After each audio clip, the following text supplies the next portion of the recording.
ونتوكل عليه ونعوذ بالله من شرور أنفسنا ومن سيئات أعمالنا من يهده الله فلا مضل له ومن يضلله فلا هادي له ونشهد أن لا إله إلا الله وحده لا شريك له ونشهد أن سيدنا وسندنا وحبيبنا ومولانا محمدا عبده ورسوله صلى الله تعالى عليه وعلى آله وأصحابه وأتباعه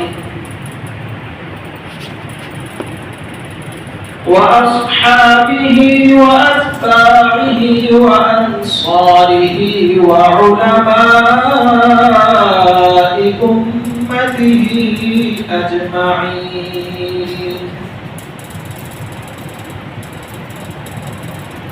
أما بعد فأعوذ بالله من الشيطان الرجيم بسم الله الرحمن الرحيم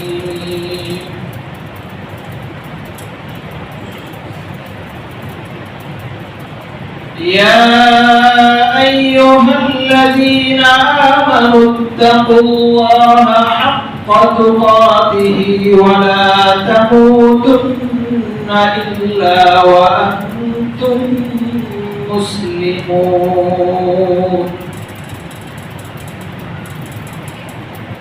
واعتصموا بحبل الله جميعا ولا تفرقوا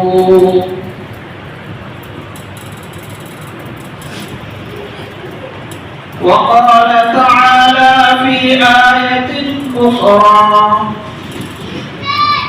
وما خلقت الجن والإنس إلا ليعبدون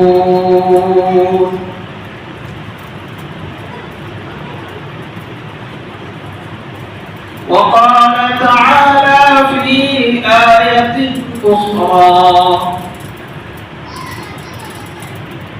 إني جاعل في الأرض خليفة قالوا أتجعل فيها من يفسد فيها ويسفك الدماء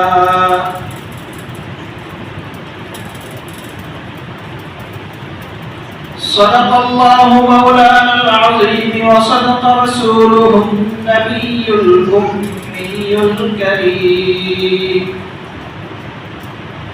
ونحن على ذلك من الشاهدين والشاكرين آمنت بالله رب العالمين সকল দুরূদ ইব্রাহিম পাঠ করি اللهم صل على محمد وعلى آل محمد كما صليت على إبراهيم وعلى آل إبراهيم إنك حميد مجيد اللهم بارك على محمد وعلى آل محمد كما باركت على إبراهيم وعلى آل إبراهيم إنك حميد مجيد سبحانك لا علم لنا إلا ما علمتنا إنك أنت العليم الحكيم لا فهم لنا إلا ما فهمتنا إنك أنت الجواد الكريم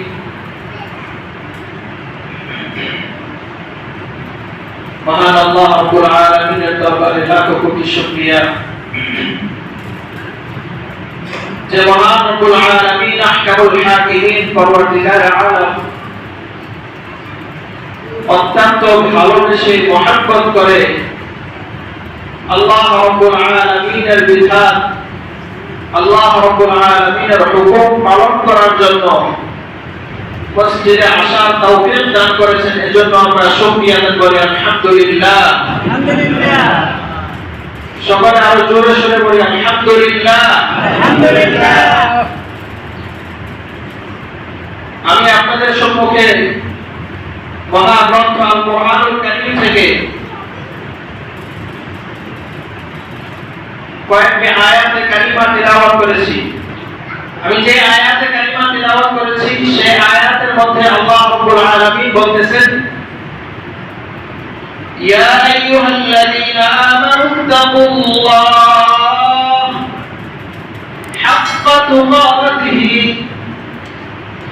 হে ঈমানদারগণ হে মুমিন বান্দারা তোমরা আল্লাহ তাআলাকে যথাযথ ভয় করো আল্লাহ তাআলাকে ভয় করার মতো ভয় করো ওয়ালা তামুতুন্না ইল্লা ওয়া আনতুম মুসলিমুন তোমরা মুসলমান না হয়ে মৃত্যুবরণ করো না এই আয়াতে কারিমার মধ্যে আল্লাহ রাব্বুল আলামিন তিনটি অংশে কথা বলেছেন সর্বপ্রথম আমাদেরকে আল্লাহ রাব্বুল আলামিন সম্বোধন করেছেন ঈমানদার ডাক দিয়ে হে মুমিন বান্দারা হে ঈমানদার বান্দারা প্রথম অংশ থেকে আমরা বুঝতে পারি এই আয়াতে কারিমার মধ্যে আল্লাহ রাব্বুল আলামিনের উদ্দেশ্য একমাত্র মুমিন বান্দারা কোন কাফের বেঈমান কোন ইহুদি নাসারা খ্রিস্টান বৌদ্ধ হিন্দু অন্য কাউকে আল্লাহ তাআলা উদ্দেশ্য করেননি এই আয়াতে কারিমার মধ্যে আল্লাহ তাআলা উদ্দেশ্য করেছেন কেবলমাত্র মুমিন বান্দাদেরকে আল্লাহ তাআলা মুমিন বান্দাদেরকে ডাক দিয়ে কি বলতেছেন তাকুল্লাহ হাক্কা তুকাতি তোমরা আল্লাহ তাআলাকে ভয় করার মতো ভয় করো যেমন ভয় করবে যথাযথ ভয় করা হবে সেরকম ভয় করো যদি আমি এই দুনিয়াতে চলতেছি আল্লাহ তাআলা আমাকে চলার শক্তি দিয়েছেন আল্লাহ তাআলার দেওয়া শক্তি দ্বারা আমি আল্লাহ তাআলার নাফরমানি করি তাহলে এটা আল্লাহ তাআলাকে ভয় করা হলো না আল্লাহ তাআলা বলেছেন আল্লাহ তাআলাকে যথাযথ ভয় করতে যথাযথ মানে কি যথাযথ অর্থ কি হাক্কা তুকাতিহি হক আদায় করে আল্লাহ তাআলাকে ভয় করা এর অর্থ কি যদি 100 থেকে 99% যদি হয় তাহলে সেটা যথাযথ হয় না 100 থেকে 100 যখন পূর্ণ হবে তখন সেটা যথাযথ হবে আল্লাহ তাআলাকে ভয় করতে বলেছেন আমাদের ভয়টা যদি 100 থেকে 100% আল্লাহ তাআলাকে ভয় করা হয় তাহলে সেটাই হবে যথাযথ ভয় যদি 1% কম থাকে আমি 99% আল্লাহ তাআলাকে ভয় করে দুনিয়াতে চলি 1% আমি দুনিয়ার কোন মাখলুককে ভয় করি দুনিয়ার কোন ব্যবসাকে ভয় করি দুনিয়ার মহাশক্তি পরাশক্তি আমেরিকা তারপরে ইসরায়েল এদেরকে যদি ভয় করি তাহলে আমার ভিতরে আল্লাহ তাআলার ভয় আসেনি আল্লাহ তাআলাকে যথাযথ ভয় করতে হবে যেমন ভয় করলে দুনিয়ার মধ্যে যত বড় শক্তিশালী ব্যক্তি হোক দুনিয়ার মধ্যে যত বড় শক্তিধর ক্ষমতাশীল রাষ্ট্র হোক আমার ভয় যদি চূড়ান্ত থাকে কেউ আমাকে ক্ষতি করতে পারবে না সাহাবায়ে কেরাম রাদিয়াল্লাহু আনহুম আজমাইন বদরের ময়দানে মাত্র 313 জন ছিলেন 1000 কাফিরের বিরুদ্ধে জিহাদ করেছেন সেই 313 জনের ঈমান যদি আমাদের মধ্যে আসে, সেই 313 জনের তাকওয়া যদি আমাদের মধ্যে আসে, তাহলে আজকের এই পৃথিবীতেও আমরা 250 কোটি 250 কোটি বা 150 কোটি মুসলমানের প্রয়োজন নেই। মাত্র 313 জন মুসলমান যদি সেই ঈমানী শক্তি নিয়ে ময়দানে থাকে, এই পৃথিবীতে বসবাস করে, তাহলে পৃথিবীর সবচেয়ে মহা শক্তিশালী, বড় শক্তিশালী, মহাবিশ্বের সবচেয়ে বড় শক্তিশালী আমেরিকা, ইসরায়েল আমাদেরকে কোনো ক্ষতি করতে পারবে না। কারণ আমাদের মধ্যে রয়েছে সবচেয়ে শক্তিশালী বিষয় আল্লাহ তাআলার ভয়। যদি আমার মধ্যে আল্লাহ তাআলার ভয় থাকে, তাহলে আমি আল্লাহ তাআলার পেয়ারা বান্দা হয়ে যাব, আল্লাহ তাআলার মাহবুব হয়ে যাব। আল্লাহ তাআলা আমাকে ভালোবাসবেন। কেউ যদি কাউকে ভালোবাসে, ভালোবাসার দাবিতে তাকে যদি কেউ ক্ষতি করতে চায়, সেই যে তাকে ভালোবাসে কিছুতেই তাকে ক্ষতি করতে সুযোগ দিবে না। যদি আমি আল্লাহ তাআলাকে ভয় করার মতো ভয় করতে পারি, আল্লাহ তাআলা আমাকে ভালোবাসবেন, এমন ভালোবাসা দিবেন যে পৃথিবীর কোন শক্তিশালী ব্যক্তি আমাকে কোনো ক্ষতি করতে পারবে না। এরপরে অংশে আল্লাহ তাআলা বলতেছেন, ওয়ালা তামুতুন্না ইল্লা ওয়া আনতুম মুসলিমুন, তোমরা মুসলমান না হয়ে মৃত্যুবরণ করো না। শুরুতে আল্লাহ তাআলা ঈমানদার বলে ডাক দিয়েছেন, শেষে আবার বলতেছেন মুসলমান না হয়ে মৃত্যুবরণ করো না। আমরা তো জানি মুসলমান যে জিনিস, মুমিন সেই জিনিস, জানি না এটা? আসল কথা হলো মুমিন হচ্ছে অন্তরে ঈমান আনার নাম, আর বাস্তবে কাজে পরিণত করার নাম হচ্ছে ইসলাম, মুসলমান। আরবিতে আল ইসলাম মানে হচ্ছে গর্দান জিহাদা, মাথা ঝুঁকিয়ে দেওয়া। কেউ কাউকে হুকুম করলে, কাউকে আদেশ করলে, যেভাবে সে আদেশ করেছে সেভাবে যদি সে মানে, তাহলে হচ্ছে সে তার কাছে মাথা ঝুঁকিয়ে দিয়েছে। আল্লাহ তাআলা বলেছেন মুসলমান না হয়ে মৃত্যুবরণ করো না। সুতরাং আল্লাহ তাআলা আমাদেরকে যে আদেশ করেছেন, যে যা থেকে নিষেধ করেছেন, সেগুলো যদি আমি মেনে চলি, তাহলে আমি মুসলমান হয়ে কবরে যেতে পারবো, অন্যথায় মুসলমান হয়ে কবরে যেতে পারবো না।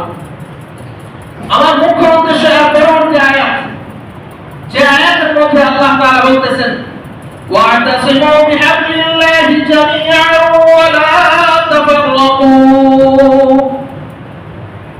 এতক্ষণ ঈমানদারদেরকে ডাক দিয়ে এখন আল্লাহ তাআলা বলতেছেন, তোমরা আল্লাহ তাআলার রশিকে আঁকড়ে ধরো, তোমরা আল্লাহ তাআলার রশিকে আঁকড়ে ধরতে গিয়ে বিচ্ছিন্ন হয়ো না, পৃথক হয়ো না। এই আয়াত কেন আল্লাহ তাআলা নাযিল করেছেন, এর উদ্দেশ্যটা সংক্ষেপে আপনাদের সামনে উপস্থাপন করতেছি। এই আয়াত আল্লাহ তাআলা নাযিল করার উদ্দেশ্য হচ্ছে, আমরা কি এই দুনিয়ার বাসিন্দা? আমরা এই দুনিয়ার বাসিন্দা না। এই দুনিয়া আমাদের স্থায়ী ঠিকানা না। আমাদের স্থায়ী ঠিকানা কোথায়? আমাদের স্থায়ী ঠিকানা বলেন সবাই, জান্নাতে। আমাদের স্থায়ী ঠিকানা জান্নাতে। আমাদের বাবার বাড়ি, দাদার বাড়ি কোথায়? জান্নাতে। এখন আমরা এই দুনিয়াতে আসছি মুসাফির হিসেবে, অল্প সময়ের জন্য এই দুনিয়াতে আসছি।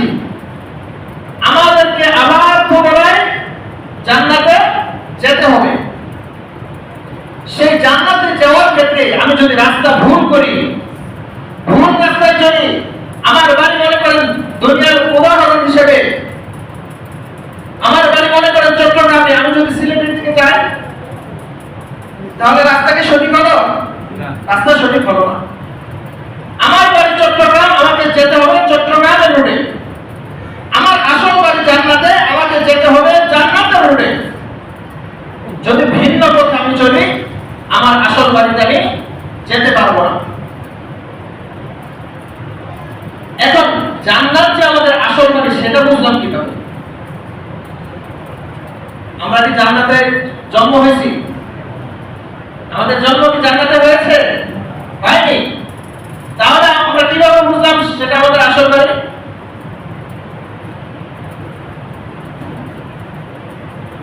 সেটা ঈমানের মাধ্যমে, বিশ্বাসের মাধ্যমে বুঝেছি। কিসের মাধ্যমে? ঈমান এবং বিশ্বাসের মাধ্যমে বুঝেছি। সেই ঈমান এবং বিশ্বাসটা কিভাবে আসলো? উদাহরণস্বরূপ, আপনি জন্ম হয়েছেন ছোট অবস্থায়, বড় হওয়ার পরে কেউ যদি বলে এটা আপনার আব্বা, আপনি স্বীকার করবেন? যদি আপনার চাচাকে উদ্দেশ্য করে বলে এটা আপনার আব্বা, আপনি কি স্বীকার করবেন? করবেন না।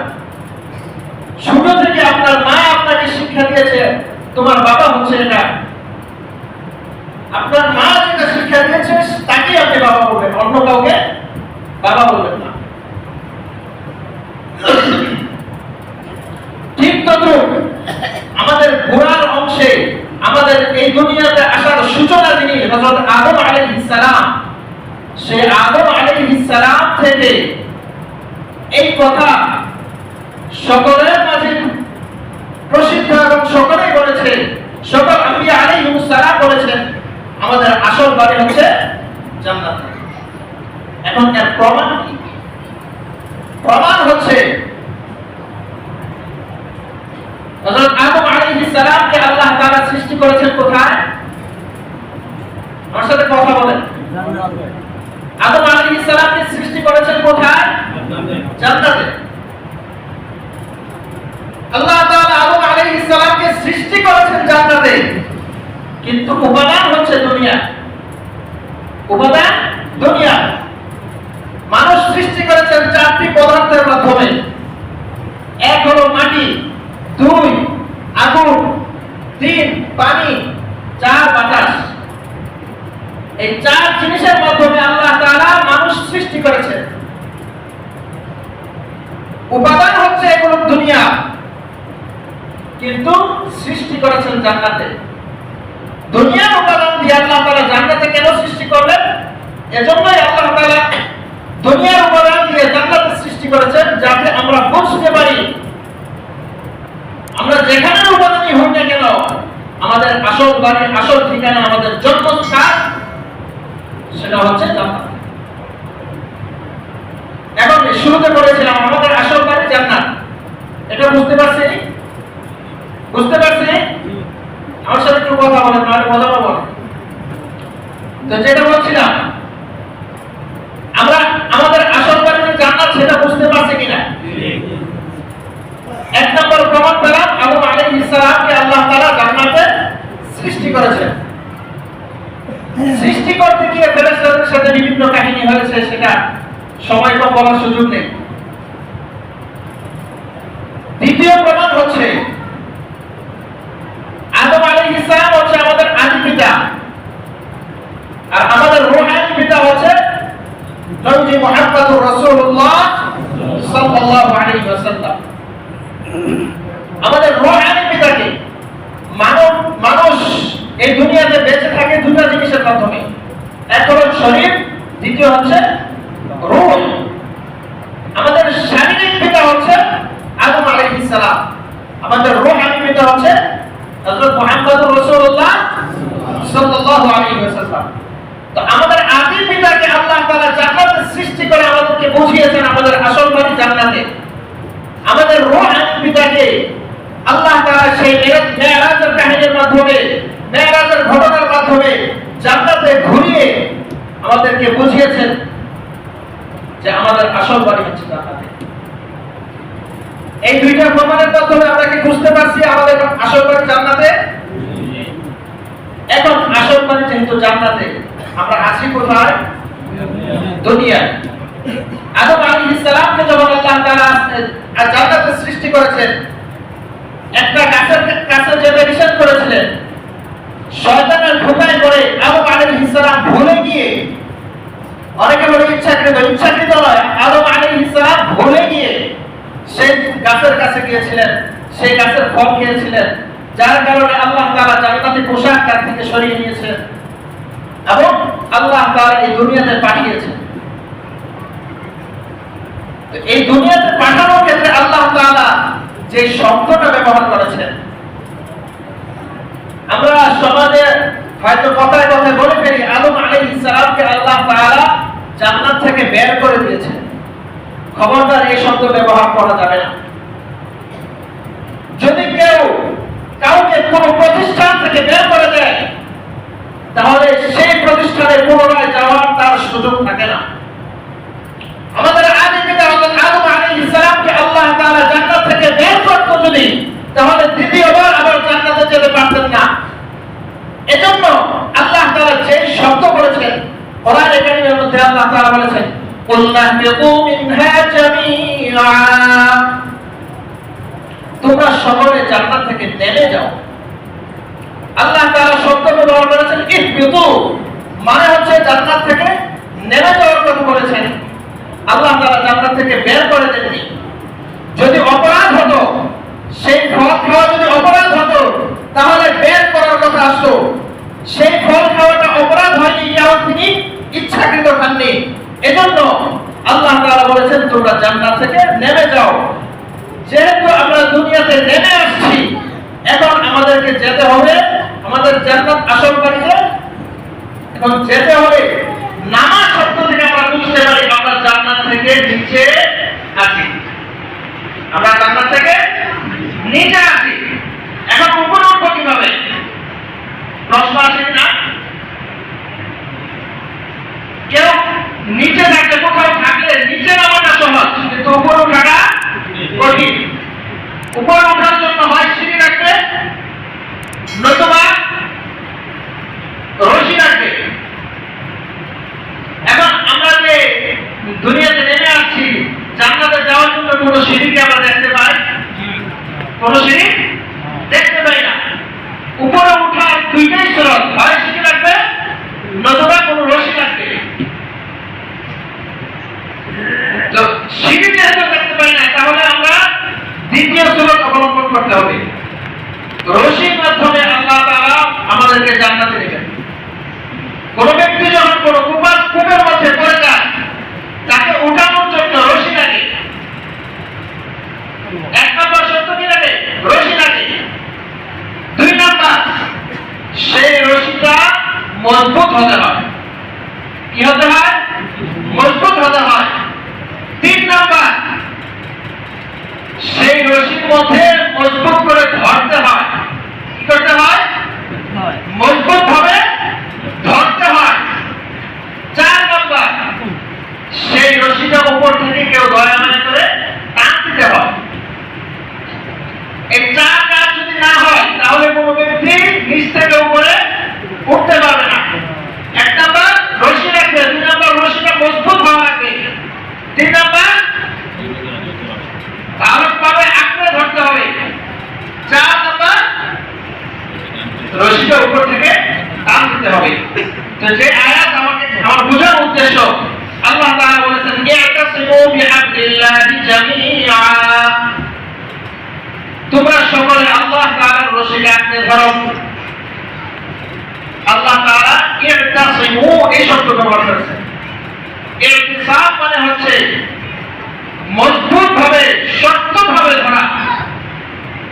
আরবিতে যে শব্দটা ধরার জন্য ব্যবহার হয় সেটা হচ্ছে আকজুব।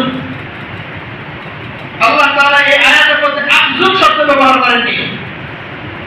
আল্লাহ তাআলা শব্দ ব্যবহার করেছেন ইয়াতাসিমু, শুধু ধরলে হবে না, মজবুত ভাবে ধরতে হবে। যে ব্যক্তি নিচে থাকবে তার কাজ একটা, শুধু মজবুত ভাবে ধরা। আর বাকি যে তিন কাজ, রশি ফেলা, রশি মজবুত হওয়া, উপর থেকে টান দেওয়া, এই তিন কাজ হচ্ছে উপরে যে ব্যক্তি থাকবে তা। ঠিক না? উপরে যে ব্যক্তি থাকবে তার কাজ হচ্ছে এমন রশি ফেলতে হবে যে রশিটা মজবুত এবং দয়া মায়া করে সেই রশিটা টানও দিতে হবে। আল্লাহ তাআলা আমাদের কাছে একটা রশি ফেলছেন।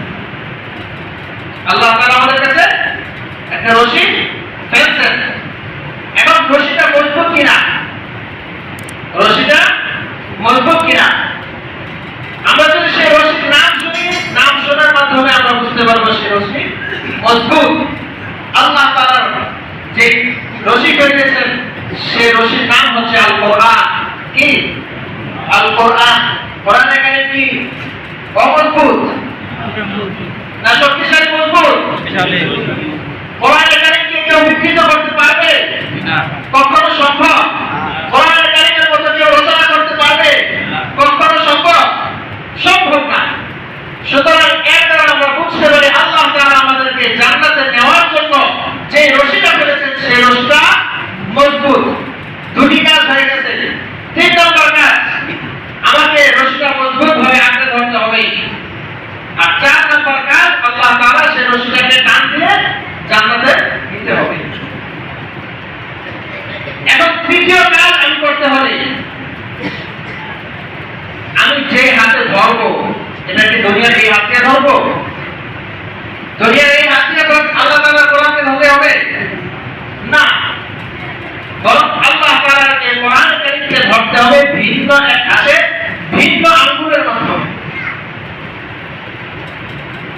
সেই ভিন্ন আঙ্গুলগুলো কি, সেগুলো আমার সাথে সাথে মুখস্থ করেন। রশিকে ধরতে হলে যেমন 5টি আঙ্গুল লাগে, আমার আল্লাহ তাআলার প্রেরিত সেই রশিকে ধরতে হলে 5টি আঙ্গুল লাগবে। আমার কোনো আঙ্গুল যদি দুর্বল থাকে, সেই আঙ্গুলের মাধ্যমে যদি আমি ধরতে না পারি, তাহলে রশিটাকে আমি মজবুত ভাবে ধরতে পারবো না। এজন্য আমার আঙ্গুলগুলো সুস্থ হওয়া লাগবে, শক্তিশালী হওয়া লাগবে। এখন সেই আঙ্গুলগুলো কি? 1 নম্বর ঈমান, 1 নম্বর ঈমান, 2 নম্বর ইবাদত। আমার সাথে মুখস্থ করেন। 2 নম্বর ইবাদত, 3 নম্বর মুআমালা। আমার সাথে বলেন। 3 নম্বর মুআমালা, 4 নম্বর মুআশারা, 5 নম্বর আখলাক। আমি আবার বলতেছি, আপনারা মুখস্থ করে নেবেন। যদি আঙ্গুলের নামই না জানেন তাহলে আঙ্গুল চিনবেন কিভাবে?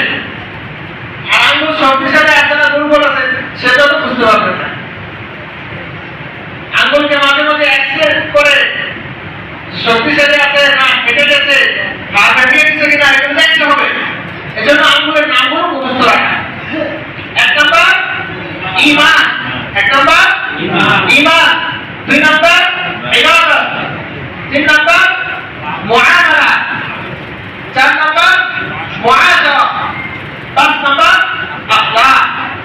এই 4-5 আঙ্গুল যদি আমার থাকে এবং শক্তিশালী ও মজবুত থাকে, সুস্থ থাকে, তাহলে আমি আল্লাহ তাআলার প্রেরিত রশিকে আঁকড়ে ধরতে পারবো। আর আল্লাহ তাআলার রশিকে আঁকড়ে ধরতে পারলে আল্লাহ তাআলা যখন আমাকে টান দিবে তখন আমি জান্নাতে যেতে পারবো। এখন আমি রশি ধরতে গিয়ে ভালো করে ধরলাম, মনে করেন ভালো করে রশি ধরছি, যখন আমাকে টান দিতেছে আস্তে আস্তে উপরে উঠতেছি, আস্তে আস্তে উপরে উঠতেছি, যখন মনে করেন কাছাকাছি চলে গেছি, কাছাকাছি চলে গেছি, তখন যদি আমি খুশি হয়ে হাতটা দিতে, আমি কি রশি ধরে থাকতে পারবো না ছিটকে পড়ে যাবো? ছিটকে পড়ে যাবো। ঠিক তো আমাদের যখন বয়স বাড়ে, আমাদের যখন বয়স বাড়ে, আমাদের মনের মধ্যে অনেক শখ, অনেক আশা জাগ্রত হয়। অল্প বয়সে শখ এবং আশা কম থাকে। মানুষ যখন বয়স বাড়ে তখন আশা এবং শখ বৃদ্ধি পেতে থাকে। এই আশা আর শখের মানে উজ্জীবিত হয়ে যদি আমি হাত তালি দেই তাহলে আমি আল্লাহ তাআলার রশিকে আঁকড়ে ধরে থাকতে পারবো না। অর্থাৎ আমার এই শখ পূরণ করতে, উদাহরণকে বলতেছি, কেউ মনে কষ্ট নেবেন না। বয়স হলে সবচেয়ে বেশি শখ যেটা থাকে সেটা হলো রাজনীতি করা। কি করা? রাজনীতি করা, সরকারি করা। দেশের রাজনীতি না করতে পারলে অন্তত গ্রামের সরকারি করার একটা শখ হয়। এই শখটা আসে অহংকার থেকে। কিসের থেকে? অহংকার থেকে।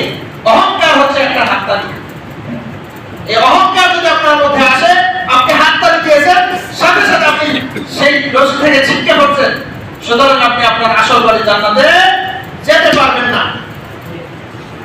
এজন্য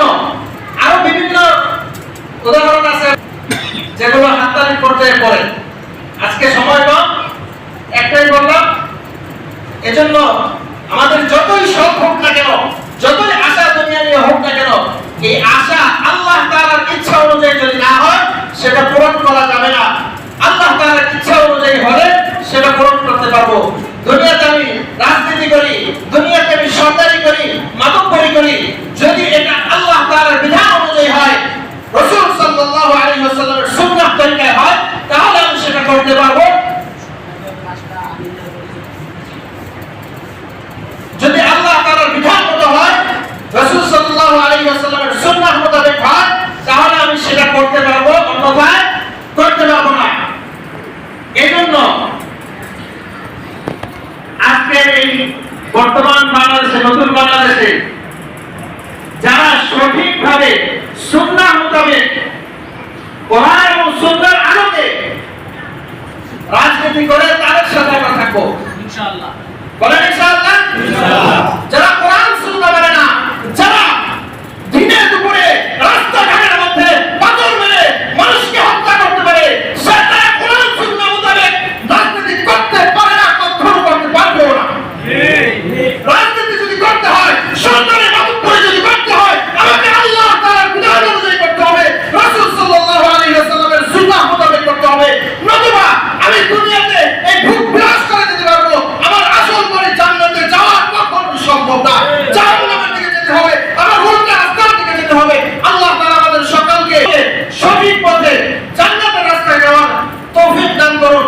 শেষবার আবার আপনারা সেই পাঁচটি আঙ্গুল মুখস্থ করলেন: ঈমান, ইবাদত, মুআমালা, মুআশারা, আখলাক। এই পাঁচ আঙ্গুলের বিস্তারিত বিবরণ, বিস্তারিত তাফসীর এবং আলোচনা যা কিছু শোনার আপনারা শুনে নেবেন ইনশাআল্লাহ। সকলে শুনে নেবেন বিস্তারিত। কারণ আপনার আঙ্গুল যদি মজবুত না থাকে, আঙ্গুলে যদি কোনো অসুস্থতা থাকে, আঙ্গুল যদি ফেটে যায়, আপনি যদি মাঝে মাঝে আঙ্গুলকে পরীক্ষা করে না দেখেন, তাহলে আপনি আল্লাহ তাআলার রশিকে মজবুতভাবে ধরতে পারবেন না। এজন্য আপনার জান্নাতে যদি আপনি যেতে চান, তাহলে আপনার আঙ্গুলকে মজবুত রাখতে হবে। মজবুত রাখতে পারলে সময় শেষ, যেহেতু আপনার বিষয় জন্য বলতেছি। ঈমান তো সবাই বুঝেন, তাও ঈমানের মধ্যে অনেকের অনেক ঘাটতি আছে, সেটা বিস্তারিত জেনে নেবেন। ইবাদত সবাই বুঝেন, ইবাদতের মধ্যে শুধু নামাজ নয়, শুধু রোজা নয়, শুধু হজ নয়, শুধু যাকাত নয়, বরং নামাজ, রোজা, হজ, যাকাত, সাদকা, ফিতর যা আছে যাবতীয় সমস্ত আমলকে বলা হয়েছে ইবাদত। সমাজের মধ্যে কেউ যদি ইবাদত করে, মনে করেন মসজিদে এসে 5 ওয়াক্ত জামাতের সাথে নামাজ পড়ে, তাহলে আমরা মনে করি সে কত বড় আল্লাহওয়ালা। কিন্তু তলে তলে সুদের কারবার করে, ঘুষের কারবার করে, সে যত বড় নামাজ হোক না কেন, জীবনে দিনে যদি 1000 রাকাত নফল নামাজ পড়ে, তার একটা আমল আল্লাহ কবুল করবে না। একটা আমল আল্লাহ কবুল করবে না। দুনিয়া জীবনে এই সারা জীবনের মধ্যে হারাম 5 দিন ব্যতীত সারা বছর যদি সে রোজা রাখে আর তলে তলে ঘুষের কারবারি করে, আল্লাহ তাআলা তার একটা রোজাও কবুল করবে না। সে যদি এই সুদি ঘুষি কারবার করে, হারাম লেনদেন করে, মদ জুয়ার আড্ডার মধ্যে বসে, আর সেদিকে হজের মধ্যে গিয়ে হাজী সাহেব, আলহাজ বিভিন্ন উপাধি লাগায়, এই উপাধির মাধ্যমে তার হজ কবুল হবে না। কারণ এবারও ঠিক করছে, মনে করে যথাযথভাবে আদায় করছে, ইমাম আছে, কিন্তু সুদি কারবার করা, ঘুষি কারবার করা, মদ জুয়ার আড্ডার মধ্যে বসা, এগুলো হচ্ছে মুআমালার সমস্যা। তার এই আঙ্গুলটা, মুআমালার আঙ্গুলটা নষ্ট, মুআমালার আঙ্গুলটা বিকলুপ্ত হয়ে গিয়েছে। সুতরাং সে আল্লাহ তাআলার বিনীত রশিকে আঁকড়ে ধরতে পারবে না।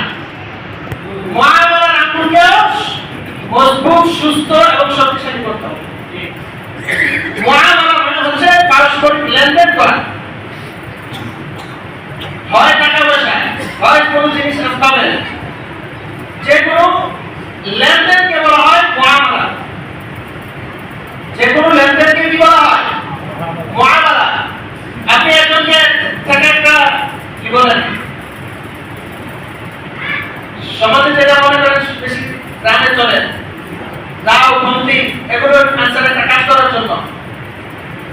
সে যেভাবে বলছে সেভাবে যদি করেন এবং ফেরত দেন তাহলে আপনার মুআমালা ঠিক আছে। কিন্তু সে যেভাবে আপনাকে ভোট দিচ্ছে সেভাবে করেন নাই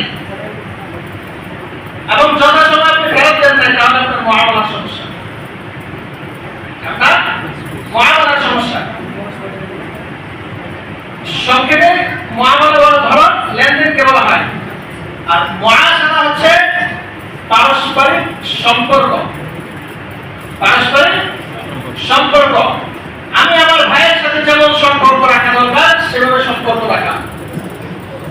দুনিয়ার জীবনে চলতে গিয়ে কখনো মন মালিন্য হবে, 3 দিনের বেশি সেই মন মালিন্য রাখা যাবে না। যদি 3 দিনের বেশি মন মালিন্য থাকে তাহলে রাসূল সাল্লাল্লাহু আলাইহি ওয়াসাল্লামের হাদিস অনুযায়ী আপনি মুনাফিকের কাতারে চলে যেতে পারবেন। এজন্য দুনিয়াবি কোনো বিষয়ে আমার কোনো আপনজনের সাথে, আমার মহল্লার কোনো সাথীর সাথে অথবা যে কোনো মানুষের সাথে আমার আচরণ যদি সুন্দর থাকে সেটাই হচ্ছে মুআশারার অংশ। যদি আমার আচরণ সুন্দর না থাকে সেটা মুআশারার আঙ্গুলটা নষ্ট। একজন আপনাকে সুন্দর করে একটা কথা বলছে, যেমন উদাহরণ দিই, বুধবার আমি কুমিল্লা থেকে আসতেছি ট্রেনে, আমার আব্বু অসুস্থ, সিট থেকে উঠছে একজন, ওইটা নামছে, ট্রেন নামতে চাইছে, মনে করছি আব্বুকে আমি বসেছি, ট্রেন যখন আবার ছাড়ছে তো আবার বসে ওইটা বসছে, বসে মানে আব্বুকে উঠায় বসছে, বসার সময় বলতেছে বেশি মানবতা দেখানো যায়। তার সিট, সে টিকিট কেটে সিটে বসছে, সমস্যা নেই, ওখানে নিচে কোনো সমস্যা নেই, কিন্তু বসার সময় যে কথাটা বলছে বেশি মানবতা দেখানো যায় না, এটা কি সুন্দর আচরণ করছে? এটা ভালো আচরণ করছে?